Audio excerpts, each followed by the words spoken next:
गांव आदमी के पास फैक्ट्री में मृतक मजदूर के परिजनों के साथ मजदूर संगठनों ने आज मिलकर सोनोली थाना में धरना दे प्रदर्शन किया है। पुलिस पर फैक्ट्री संचालक की गिरफ्तारी न करने की भी आरोप लगाए हैं। बता दें कि अखिल Bharatiya Khet Mazdoor union, centre of Indian trade union, Akhil Bharatiya Kisan सभा, रिटायर्ड कर्मचारी संघ, इंडस्ट्री वर्कर यूनियन व अखिल भारतीय जनवादी महिला समिति एवं संवेदनशील न्यायप्रिय नागरिकों के संयुक्त अगुवाई में गठित राजकुमार न्याय संग्रह समिति द्वारा पानीपत जिले के सोनोली खुर्द थाना में भारी संख्या में धरना प्रदर्शन किया गया। बता दें कि धरने प्रदर्शन का नेतृत्व कर रहे C2 राज्य सचिव सुनील दत्त, अखिल भारतीय खेत मजदूर यूनियन राज्य संयुक्त सचिव राजेंद्र के साथ यहां पर बड़ी संख्या में जहां रिटायर्ड कर्मचारी नेता प्रीतम रावल सहित अनेक यहां पर पहुंचे हैं। इन सभी ने संयुक्त रूप से प्रदर्शनकारियों ने संबोधित करते हुए कहा कि गांव आदमी अतुल्लापुर के पास स्थित डायनामैक्स टेक्सटाइल फैक्ट्री में 20 सितंबर को मारे गए बापोली निवासी युवा औद्योगिक मजदूर मृतक राजकुमार की पत्नी रेशमा, पिता रोहतास, माता संतोष द्वारा लड़ी जा रही न्याय की लड़ाई में मजदूरों, किसानों व महिलाओं, कर्मचारियों के तमाम संगठनों को इसकी न्याय की गुहार लगा रहे हैं। इस दौरान उन्होंने बताया कि गांव आदमी अतुल्लापुर के पास डायनामैक्स टेक्सटाइल फैक्ट्री 20 सितंबर को गांव बापोली निवासी मजदूर राजकुमार की मौत हो गई थी। इसी को लेकर उन्होंने फैक्ट्री संचालक की गिरफ्तारी की मांग की गई थी। वहीं मामला दर्ज तो किया गया था, लेकिन फैक्ट्री संचालक जो है उसमें गिरफ्तार न होने से आज धरना प्रदर्शन कर रोष जताया है। इस दौरान यहाँ बड़ी संख्या में मजदूर संगठनों ने सोनोली थाना में कई घंटे तक यहाँ पर धरना प्रदर्शन किया और जमकर नारेबाजी भी की है। साथ ही उन्होंने पुलिस प्रशासन पर मामले में ढील बरतने के आरोप लगाए हैं और डायनामैक्स टेक्सटाइल फैक्ट्री में मारे गए मजदूरों के असली दोषी फैक्ट्री संचालक जतिन गर्ग, दिनेश गर्ग आदि हैं, उनकी गिरफ्तारी की भी मांग की गई है। मृतक राजकुमार के पिता रोहतास की शिकायत पर फैक्ट्री मालिकों के खिलाफ गैर इरादतन हत्या का मुकदमा भी सोनोली थाना पुलिस में दर्ज है, लेकिन प्रशासनिक मालिकों के खिलाफ कार्रवाई करने की बजाय डायनामैक्स टेक्सटाइल फैक्ट्री के मालिकों को बचाने के लेकर आरोप लगाए गए हैं। इसी को लेकर यहाँ धरना प्रदर्शन किया। क्या कहना है यहाँ पर मजदूर संगठनों के आए नेताओं का व सोनोली थाना SHO का, आपको सुनवाते हैं।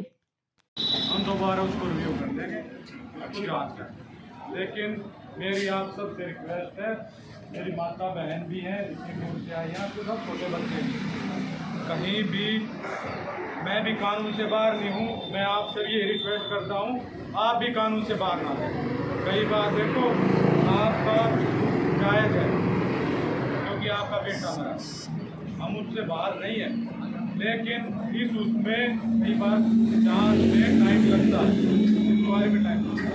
मेरी रिक्वेस्ट है, हम उसको दोबारा से वो कर देंगे, पर आप अभी थोड़ा संयम रखें, हमारा साथ से योग करें। बहुत अच्छी बात के ऑफिसर हैं, वो उसमें मेंबर हैं। आप बोल लो ये परिवार है, उसकी पत्नी है।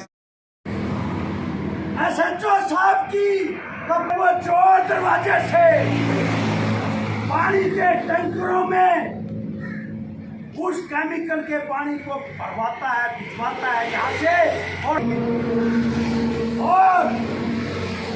वो अपना प्लांट नहीं चलाते, वो उसकी सफाई करवाने के लिए जैसे वो जो गंदे पानी के होद हैं, बड़ी बड़ी मशीनें आदि, अरे गड्ढा साफ करवाना था तो मशीनों से करवाते।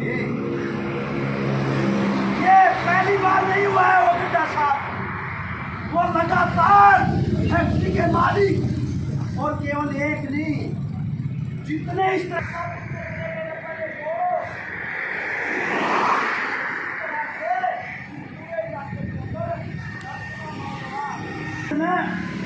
हम अभी अपना झंडा शान के साथ लेकर के चले जाएंगे। दरवाजे बंद नहीं हुए, कहीं ना कहीं धन और बल फैक्ट्री मालिकों की जो घेराबंदी होती है, सत्ता के मंत्री तक बिकते हैं, वकील करेंगे वो उसको भी खरीद सकते हैं कि भी आपने क्या करना है। तो मालिक पे कोई दोष नहीं आता, ESI डिपार्टमेंट पूरा करे, उसकी बच्चों की पेंशन, उसकी पत्नी की पेंशन हो जाती है।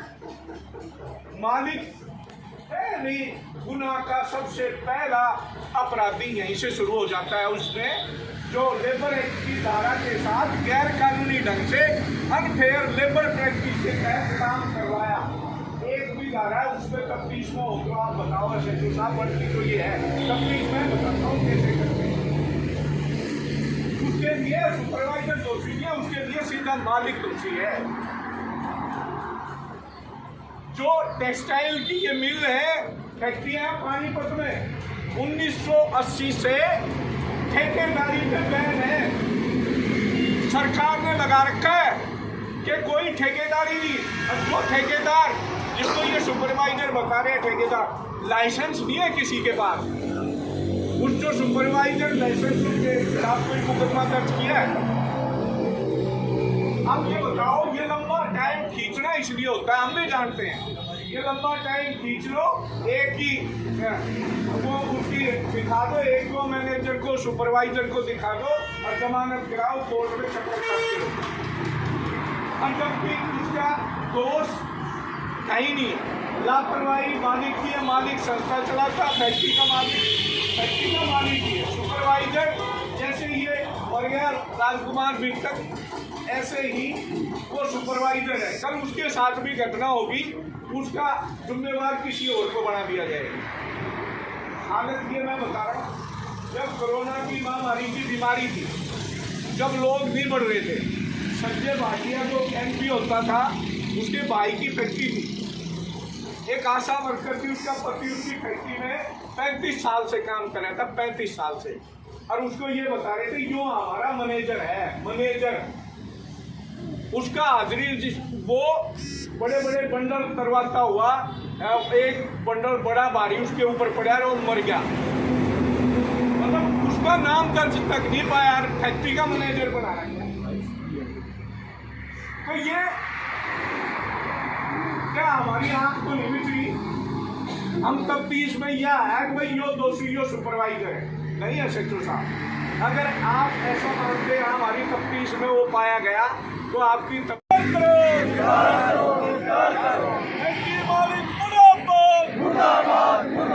वित्तक राजकुमार को न्याय दो, वित्तक राजकुमार को न्याय दो, मालिकों को गिरफ्तार करो।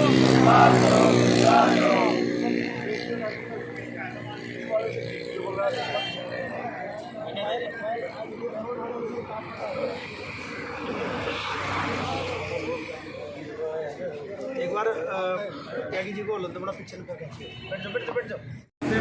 नहीं पूछा क्या बताओ, थाने में बताएंगे, ध्यान होया करेंगे जी, बिल्कुल गलत। हम 4-5 जरा फोन करके आपको बुला लेंगे, SI की टीम से मिलवा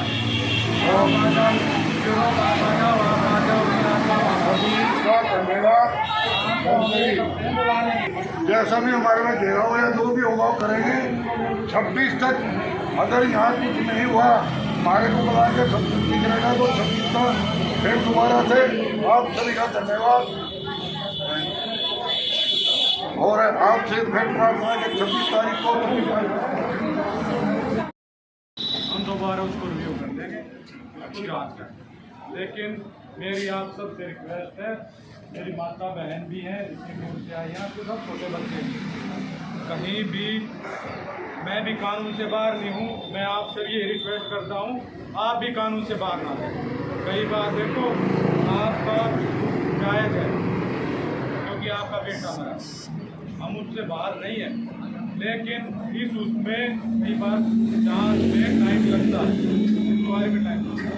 मेरी रिक्वेस्ट है, हम उसको दोबारा से वो कर देंगे, पर आप अभी थोड़ा संयम रखें, हमारा साथ सहयोग करें। बहुत अच्छी बात के ऑफिसर है, वो उसमें मेंबर है। आप बोल लो, ये परिवार है, उसकी पत्नी है जी।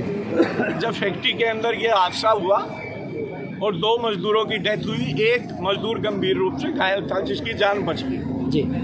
और ये पूरी तरह से घटना है जिसमें फैक्ट्री के मालिक जिम्मेवार हैं।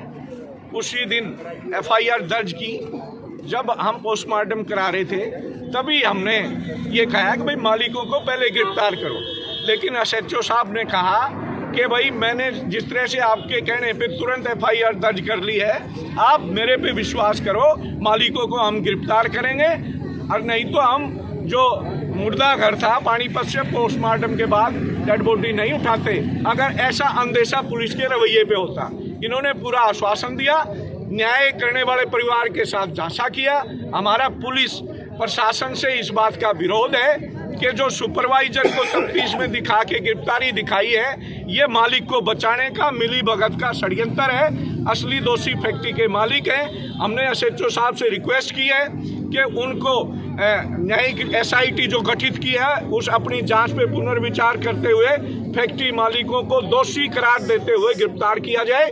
जब तक नहीं ये लड़ाई रुकेगी नहीं। 26 तारीख को जो एसआईटी गठित हुई है, एसआईटी की भी कोई कार्रवाई उस ढंग से नहीं है, न्याय मिले परिवार को। जो 26 तारीख को किसान मजदूर सभी लोग, और उस दिन संयुक्त किसान मोर्चा का भी बड़ा प्रदर्शन है। संयुक्त किसान मोर्चा ने भी ऐलान किया है कि हम इस पीड़ित राजकुमार के परिवार के साथ हैं और एसपी से बात करेंगे। संयुक्त किसान मोर्चा के नेता भी।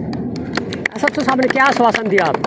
एसएचओ साहब ने ये कहा है कि ठीक है, हमने आपके पुनर्विचार करते हुए दोबारा से तफ्तीश में हम मालिकों से बात करते हुए तफ्तीश में कोई कार्रवाई के लिए करें, पुनर्विचार करेंगे। उन्होंने आश्वासन दिया है। इस आश्वासन पे कितने खरे उतरते हैं वो तो उनकी ईमानदारी बताती है कि हमें तो वो हैं एसएचओ साहब भड़काने वाले बताते हैं, जो न्याय के लिए लड़ते हैं मजदूरों के। हम भड़काने वाले नहीं हैं, भड़काने वाली ये सरकार है, भड़काने वाला पुलिस प्रशासन है। न्याय मिल जाता तो इस बार ना आके कोई नहीं बैठता। ऐसे ही हम 26 को एसपी महोदय को कहेंगे, अगर न्याय की प्रक्रिया कहीं बची है, हमें तो नहीं लगता न्याय की प्रक्रिया इस देश में बची है, क्योंकि जब पुलिस का सबसे बड़ा अधिकारी न्याय के लिए लड़ता हुआ अपने आप को सुसाइड कर ले, मर जाए, वहाँ न्याय की उम्मीद नहीं होती इस देश में। तो इसलिए लड़ाई है, संघर्ष है। हमारे शहीद भी लड़ गए, क्रांतिकारी लड़े इस देश को आज़ाद कराने के लिए। हम भी न्याय की लड़ाई में ऐसे ही लड़ते रहेंगे जब तक किसान मजदूर को, आम आदमी को न्याय नहीं मिलेगा, इस मृतक परिवार को जो राजकुमार के परिवार के साथ खड़े। अंदर केमिकल पानी इस्तेमाल करते हुए 2 मजदूरों की मौत हो गई थी, लेकिन 2 महीने करीब यहाँ बीत चुके हैं, लेकिन उनको न्याय की गुहार को लेकर आज बड़ी संख्या में यहाँ फैक्ट्री संचालक के खिलाफ कार्रवाई की मांग को लेकर आज मनरेगा मजदूर व कई मजदूर संगठन के लोग यहाँ पर मृतक राजकुमार बाबोली निवासी के परिजन मिलने पहुँचे हैं और यहाँ पर सभी फैक्ट्री संचालक के खिलाफ न्याय की गुहार लगाते हुए धरना दे प्रदर्शन किया गया है। इस दौरान सभी मजदूर संगठनों ने व मृतक राजकुमार के परिजनों ने सनौली थाने में पहुंचकर धरना दे प्रदर्शन करते हुए मांग किया है कि 16 सितंबर को फैक्ट्री के अंदर जहां मजदूर राजकुमार बाबोली निवासी की मौत हो गई थी, उसमें फैक्ट्री संचालक को गिरफ्तार नहीं किया गया है। इस दौरान उन्होंने पुलिस प्रशासन पर मिलीभगत के आरोप लगाए हैं और जल्द से जल्द फैक्ट्री संचालक को गिरफ्तार करने की भी मांग की गई है। इस पर आज बड़ी संख्या में मजदूर संगठनों ने धरना दे प्रदर्शन करते हुए अब जल्द ही दोबारा फिर एसएचओ से मिलकर इसकी जांच करने की भी मांग की गई है। वहीं सनौली थाना एसएचओ वेदपाल ने इस मामले में दोबारा फिर जांच करने की आश्वासन यहाँ मजदूर संगठनों को दिया है। साथ ही इस दौरान सभी मजदूरों ने कहा है कि अब जल्द ही वह 26 तारीख को आने वाले पानीपत में भी अगर उन्हें न्याय मिला तो 26 तारीख को पानीपत में धरना दे प्रदर्शन किया जाएगा। सनौली से के लिए हुए त्यागी की रिपोर्ट।